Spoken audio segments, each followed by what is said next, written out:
God eftermiddag. Jeg vil bare lige fortælle, fordi altså det jeg er ude for her, kan udmærket godt, I kan udmærket godt komme ud for jeres sted, i jeres lejlighed. Og det er faktisk sådan lidt uhyggeligt, det der sker her, fordi det er hver dag og hver aften, hver dag, hver morgen, hver middag og sådan noget. Så de fleste, de vil knække og så give efter og lade sig kommandere rundt. Det er sådan, at hver aften, så kommer der sådan en helt filmhold derover og står så og filmer mig, men jeg kan så ikke se dem selvfølgelig, fordi jeg må jo ikke se dem. Men de kan så se mig, ikke? Selvfølgelig, ikke? Og så laver de sådan nogle film, sådan noget med sådan noget hadforhold, hvor de så kommer ind og stikker til mig og alt muligt andet. Udover det, så er der så sådan nogle ovenpå. De fortæller hele tiden, hvor jeg er henne i lejligheden. Og så er der nogle nedunder. Det er sådan nogle junkie og alt muligt andet. Og Vigo og Company og så videre, så videre, så videre. Ikke? Og det her, det er sådan den her form for omringelse. Ikke? Det bruger de så.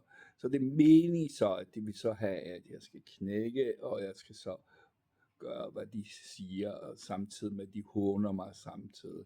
Og sådan en eller anden form for omskoling.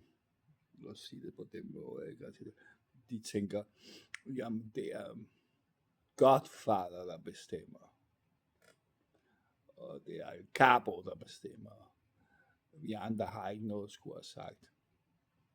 De kan slet ikke lide det der med, at folk har frihed og kan tænke selv og lave ting selv og alt muligt andet. Nej, de vil gerne have, at det Capo fortæller en, hvad vi skal gøre, og de har ikke mulighed for at udfolde sig kunstnerisk. Alt muligt andet.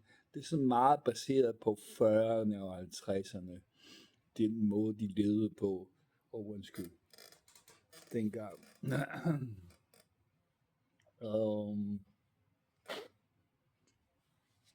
Og det er det, de vil tilbage til.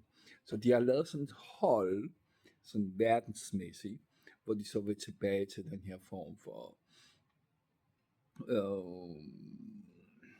levemåde. Samtidig med, at der er sådan nogle specielle effekter, og det gider jeg altså ikke at komme ind på lige nu. Men så skal man så leve 40, sådan 40 årsmæssigt, og den form for forståelse af en italiener, en dansker, og så videre, så videre, så videre. Og så skal konen være derhjemme, og hun skal opføre sig på en speciel måde, og hun skal have en speciel størrelse bryster, og så videre, så videre, så videre. Og de har så lavet sådan en verdenshold, så du kan se det i USA, der er det også startet på det her med, at nu skal manden være mand, og damen skal være damen i huset, ikke? Og alt det her, der skete på et eller andet tidspunkt der, før Trump kom på.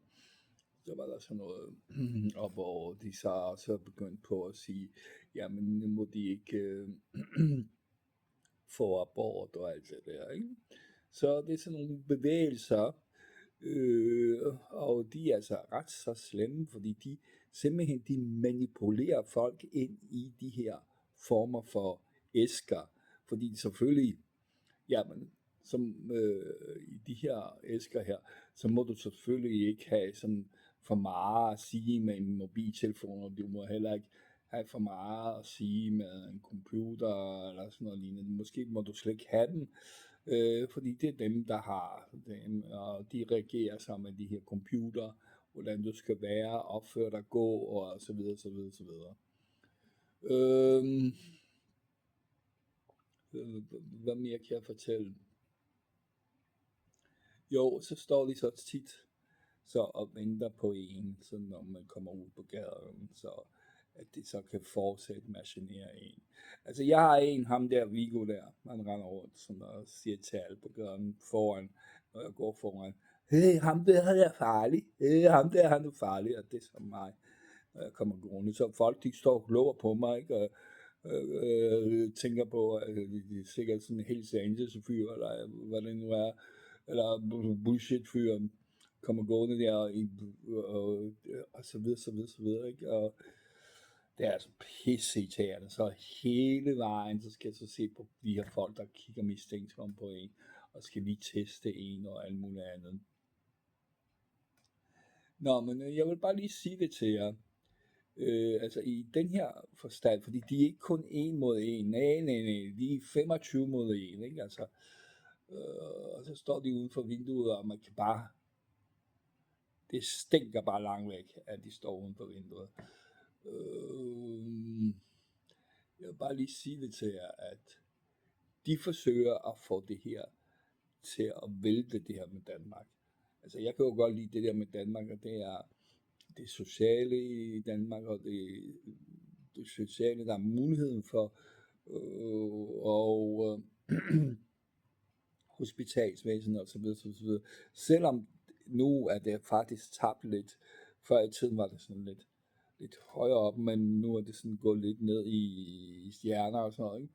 Men stadig er der meget at sige, og vi er stadig ligesom førende på nogle områder. Det er så et spørgsmål, om vi tør bevare det, eller om vi lader os manipulere tilbage til den der Godfather-tid, hvor regeringen og en overlæge har alt, der skulle have sagt. Tak fordi I lyttede med.